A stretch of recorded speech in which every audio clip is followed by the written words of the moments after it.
Cooking for Wellness. I'm here with Sydney Knowles with the Extension Office, and I'm Robin Palmer. We are always looking for ways to cook and make it quick, easy, healthy, and delicious. So what are we working on today, Sydney?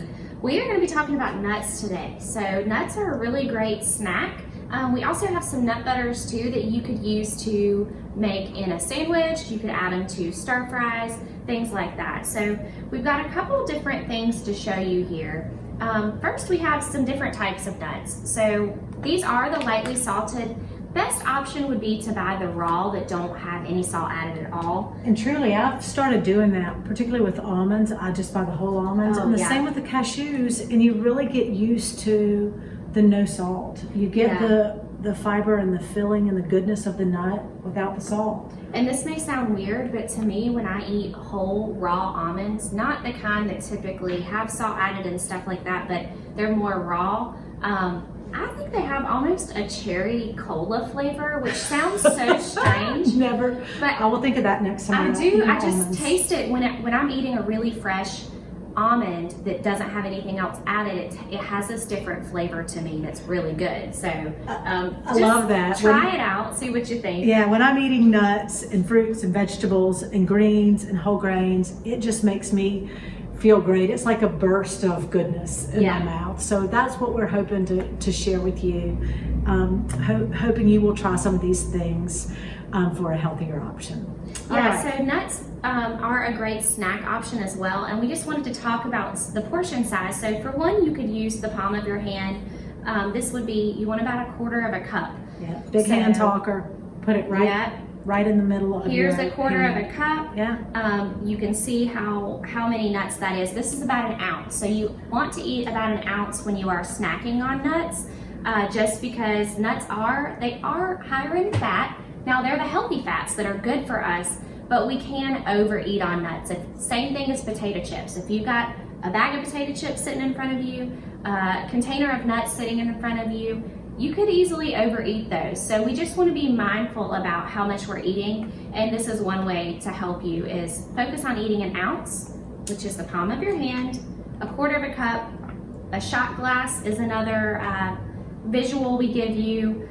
Some cell phones, now I know that a lot of smartphones can be really big nowadays, but I wouldn't recommend putting your snack on your smartphone because of the many places your phone touches. It's kind of gross. But just to give you some context, a sticky note is also the amount that you should have. So if you're ever at your desk and you're wanting a snack and you're not sure how much you should have, put it in the use cup your of your hand, hand. Use a sticky note, and that will give you some ideas of how much you should be having. Yeah, I'm not a counter or a measurer, but it's good to know the first time exactly what that looks like. And I also do love knowing that almonds, I think it's 25 almonds in 1 serving size, which again is a nice hand cupful in one hand, not both. Yeah. That it's important, as Sydney said. You can even overdo the good things, so it's all in moderation. Yeah, and all nuts are good for us. There's not one that's better than the other. They all have great health benefits, different health benefits with each one. We know with our walnuts, we get those really good omegas that help fuel our brain. They say that walnuts look like a brain, right? And that's what helps your brain function.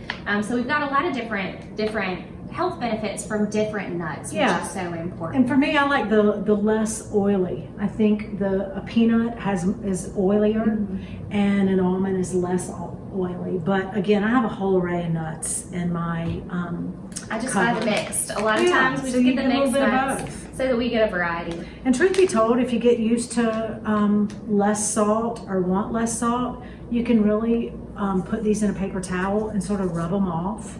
Yeah. To remove some of that excess salt. Same concept of sort of patting your hamburger meat after you rinse it. You're getting more and more oil off when doing that. All right. And to go along with our regular whole nuts, we have nut butters here. So we've got peanut butter. I go for just the more natural, that's lower in sugar, lower in sodium. That's a big key here. You can buy any kind. I've actually had a hard time finding peanut butter lately at the grocery store. I don't normally buy this kind, but it's what they have. So in looking at that, I like my peanut butter or almond butter to be more blended, more creamy. And if you're getting that variety, if you don't want it to be separating, it's gonna have sugar in it. So sugar is what we call an emulsifier. It helps to blend and keep all of the oils to the peanuts or the almonds mixed together so that you don't have to stir it. But there's only 2 grams of added sugar. It's so low in this that it's not a significant amount to make us really worried about consuming this. That is in 2 tablespoons. So if you tend to go a little bit measure it out overboard, because it's easy to go overboard with the especially nut with the butters. nut butter. Yeah. And I personally, I don't mind stirring. And I'm always looking for the almond butter that has no added sugar. Both of these look practically the same. They're both healthy. They're both delicious. However, this one is simply almonds. This one has almonds and added sugar. And so be aware of that. Expensive too. I think this is. I usually buy this one just because it's more affordable. Right, and again, this is no stir, so that's probably the sugar helps that process. Yes, yeah. So pick your butter, and then find a way to make it a little healthier than just plain jelly, which, as we know, is usually fruit and sugar. Yes, and so I did bring an alternative here. We're going to show you some ways to use fresh fruits, and a great thing about fresh fruits is the fiber that's added into those that we're getting when we're consuming those. But if you don't want to go that route, or maybe you have children and you're peanut easing butter into and jelly, the fruit with your peanut butter sandwich. Yeah, so I mean, if you're just trying to find some alternatives, this is the Polliner All Fruit. It's my go-to. It's my go-to too. It's also hard to So find. good. Sydney loves the blackberry. I Yeah. love the strawberry. There is no added sugar. No, there's no added sugar. I was trying to No find high fructose corn syrup. It's mostly just juiced concentrates, Fruits. your fruit, and then some added pectin and citric acid, which are naturally in foods. Your lemons, your citrus fruits have citric acid in them, and fruit naturally has pectin in it. It grows with pectin in it. So Makes me feel better about eating jelly when I choose something like this. So this just is a better option if you're looking for no sugar.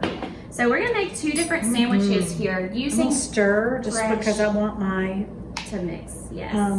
almond butter to be thick. So we just got our Not piece of bread liquidy. here. Whole grain bread. Yeah, this is, I love the Dave's Killer Bread. It's one of my go-tos, but it is a whole grain bread. And be sure when you look at those ingredients, the first ingredients, which is what is the most in the piece of bread or whatever it is, make sure it says 100% whole wheat or whole grain. You do not want to see the words enriched or fortified. They sound like the words, but they're really Right. when we're talking about whole grain bread. It means that they took out something in that grain and enriched it back, so they added it back to it to make it a little bit healthier, but it's still not going to be in its whole form that it typically is in. So check this out. And thanks, shout out to Batista, who just turned me on to adding a little spinach to her peanut butter sandwich. So I did that, I tried it. I'm always looking for ways to add more green. And then I'm gonna top it off with the delicious apple. And another way to watch how much you're getting is we could cut this in half and each have a sandwich. And when we load it, look at those blueberries. I've never had blueberries on a peanut butter sandwich, but I can't wait to go home and try it. I'm also a big peanut butter and banana fan. Oh yeah, that's been one of my go-tos. And you could eat this as a piece of toast. So this could be your breakfast. Apples and almond butter on toast is always one of my go-tos. Mine too. And I share it with my dog, so it's a little breakfast that we can have. He loves apples, so he eats Special time together. any excess apple that we have. But these are a great way for you could top it and make it into a sandwich, or you could just have it as a piece of toast. So. And check out how thick and delicious that looks. And again, I am so satisfied when I'm able to eat such a big, delicious sandwich. Yeah. And it's filled with all goodness. So give this a try. Let us know what you think. And whole grains, enjoy. fruits, vegetables, nuts. Enjoy.